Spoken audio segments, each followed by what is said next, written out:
Will the RvR map in Camelot Unchained be successful, or will it be a flop? Stay tuned to find out, baby.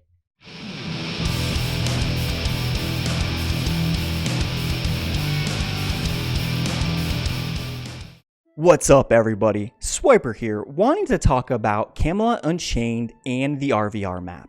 This is going to be one of the most important aspects of Camelot Unchained, considering that this is going to be an RvR game. Now, think about it. If this map sucks, if it's boring and it just doesn't work out, this game could potentially fail, and we could not be playing it. Now, when you think about other games that have attempted RvR, like Elder Scrolls Online, Guild Wars 2, and even Ion, they had stuff to fall back on. They have the dungeons, they have the PvE, they have the battlegrounds, and this is something that Camelot Unchained is not going to have. And I think this is a big deterrent for a lot of people because they might like RvR, but if the map sucks, they know the game is not going to work out, and they know that they can't really go out in PvE and do battlegrounds and things like that. So overall, my personal opinion, I love RvR, right? I love RvR if it's done right, if it's made correctly, and that is exactly what I want to talk about in this video. I want to talk about some of the more important aspects of RvR and how to make a map fun, and also relate it to what Camelot Unchained is doing that kind of matches up with those points, or at least that we know of. So, with all that being said, there are at least 4 things that you need to do to make this map successful. First, you need to look at the map size. Second, you need to look at the objectives. Third, you need to look at the classes and how travel works with the abilities and classes. And fourth, you need to have an overall purpose for this map. So let's dive into these 4 topics related to Camelot Unchained and what we know, and then you can give me your opinion about what you think. Alright, so let's start with number 1, the size of the map. Now, we don't know exactly how big it's going to be, but we do know that it's going to be big enough where your choice is actually going to matter. And what I'm trying to say by that is, if you have a small RvR map, then Zergs can just go together, ball up, and do a giant circle, or do whatever shape they want and hit every point within a matter of minutes, and then there's really no point for solo or small group play because the Zerg can get everywhere that it needs to be. Now, when you have a map that's too big and you can't get to certain points in time to even defend, well, that can be a problem. So Camelot Unchained is going to have to find that perfect balance where you can still get to places, but not too quickly, but not too long. So I'm very interested to see how big this map is going to be. Now, we also know that this map isn't going to be one hulking piece of land. It's going to be a collection of smaller islands that can be connected and disconnected depending on what the players are doing. This is going to cause separation and create distance. It's going to give players advantages and disadvantages on the location of where they are and where they're setting up. This is going to make the map more dynamic, and it's not going to feel as static as if you were to log into the same map every day and see the same thing every day and do the same thing all the time. All right, moving on to number 2, objectives. So when you think about an RvR map, you think about keeps and Zergs and big battles and siege weapons and destroying walls, but when a game only focuses on RvR, you're going to need more than that. You're going to need more than those castle sieges, those epic battles. Now, don't get me wrong, I love those, but if that's the only thing that you can do, then this game's going to struggle. But luckily, Camelot Unchained has a few things that they've given us, and I'm sure there'll be more the closer we get to launch. But let's go over what we do know. First, there are going to be objects or things on the map called places of power. Now, my understanding of that, it's going to be like a resource hub. These points you're going to want to capture or get your forces around so your crafters can really dig into these things and get all these materials. Now, we also know of stabilizers. So we know how the map shifts and can move, and when you put a stabilizer down on an area of the map, you're going to start bringing over those islands to give yourself more of an advantage to get closer to capture the next set of islands. So these are going to be basically points where you'll be defending and attacking at all times, just like these resource nodes and things like that. Now, if you're more into directly killing somebody, players are also going to be able to fulfill bounty quests on enemy players. Now, this is going to be freaking awesome. Could you imagine getting a bounty quest and just being like, all right, my focus is killing this person or killing this realm, whatever it's going to be. And that is what I'm doing. That is what I'm going to do today, right? So there's also some mention about trade routes and how you can defend a trade route or hire guards to pull like resources from point A to point B, and you can follow that, and vice versa. You can interrupt the enemy when they're doing that as well. So again, here's some more solo opportunities, maybe small group opportunities that you can really take advantage of. And the last thing I want to talk about when it comes to objectives is the building. Players are going to be able to build keeps and set up defenses and basically build in areas in which they are allowed to. I don't think you can build everywhere, but I don't know if this is confirmed yet. So with all these objectives being in the game, when you log into this game, you're always going to have something to do. You're always going to be able to contribute in some way. And I think that that is really what you need in an RvR map. You need to cater to a lot of different play styles, a lot of different group styles, and I think it's really going to work out. All right, moving on to number 3, classes and mechanics. So as far as I know, we're not going to have mounts in this game. That means no ground or no flying mounts.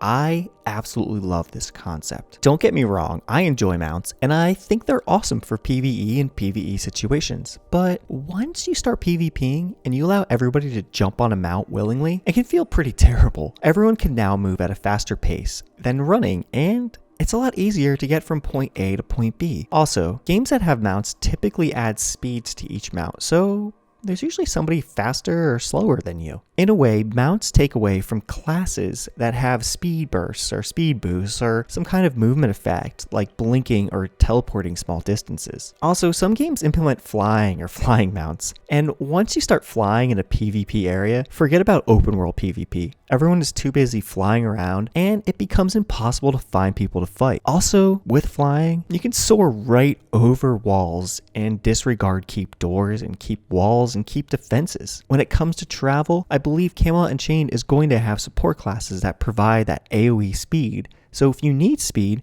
you can depend on a class for it, and therefore you can build your group around a support class, thus making support classes relevant in an MMO. And I think that all comes down to class design and how you design classes around certain maps. And I think this is what a lot of games struggle with. A lot of games focus their classes on PvE, and then they try and split it to PvP, and then they try and split it even more to smaller battlegrounds, and then they have to split it again to huge open area maps. I mean, that is literally impossible. It's impossible to do that and make everybody happy. You're just not going to. So I believe most games have a focus, they throw stuff out there, and they see if it works. And that's about all they can do. Luckily, Camelot Unchained, their focus is RvR in their classes. So when they're designing their classes, they're focused on PvP and RvR. They don't have to worry about PvE. They don't have to worry about necessarily battlegrounds. What they're worried about is this game going to be fun in a big, wide open area with sieges and zergs and small play and small battle? And that is a very good thing. Now, Camelot Unchained also talked about having limited fast travel or limited teleportation. So we don't know specifically what this means, but what I'm hoping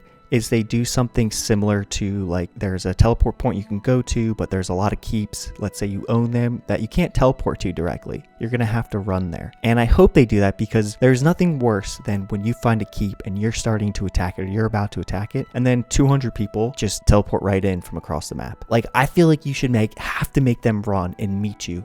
You should have to make them make a decision if that keep is worth defending. And I hope they go down this route. And this is definitely something I will be looking forward to hearing more about. All right, so let's end on number 4, purpose. What is the purpose of playing this map in Camelot Unchained? And does this map have a purpose? Does it make sense? Well, in my opinion, I think it is going to make sense. I mean, we know that this map is going to be a giant puzzle, and these puzzle pieces are either going to break apart or come together depending on what you do as a realm and depending on how you function and perform as a realm. Now, typically when I play MMOs, the first thing I want to do is get better gear, make my character better, learn all my skills, make a build, and just dominate the enemy, right? But the only way you're going to be able to do that in this game is by working together, is by getting materials for your crafters, because your crafters are ultimately going to be making your gear, and the only way to get better materials is to go further out in dangerous territories. And to make things or make areas less dangerous, you need to own them. You need to take keeps. You need to build keeps to defend those areas, so this way your crafters have an easier way of getting resources. So overall, it's not going to be like every other game where you can just sit back and go in PvE and say, well, I'm safe. I can just run this dungeon 150 times and get what I need, right? It's not going to be that way. This game is going to force you to have to team up and communicate with your realm. And I think that is going to be the main purpose of this game, is when you jump in, you're going to feel needed. You're going to feel like you need to do something to better your realm so you can ultimately better yourself. So let's get back to the question. Is this map going to be successful or is it going to fail? So in my opinion, as long as they stick to what they're talking about and as long as I'm interpreting everything accurately or close enough, I think this map is really going to work out. I think as long as there's that constant push and pull between your enemies where they're moving islands and you're moving islands, and there's that constant cooperation where you need to help your crafters and your crafters need to help you, and you need to stay together and really take more land and really help each other out, this game is really going to work out. When you really need somebody else and they need you, typically that's when PvP games, in my opinion, are a lot of fun, because once you feel like you're needed, once you feel like you can personally make a difference on a map and in a world, that's when the game is fun, and that's when you want to log in every day. I can't tell you how many RvR games that I've played make you feel like a number. It makes you feel like you really can't do anything unless you're with a Zerg. And when you're with a Zerg, you're not really yourself, you're just a giant ball. And as long as this game can do that, as long as they can build the map correctly, make it the right size, really do everything that we just talked about, making classes make sense, making everything make sense, making everything have a purpose, and making everything flow nicely together, this map is going to work. Alright everybody, I think I'm going to wrap this bad boy up.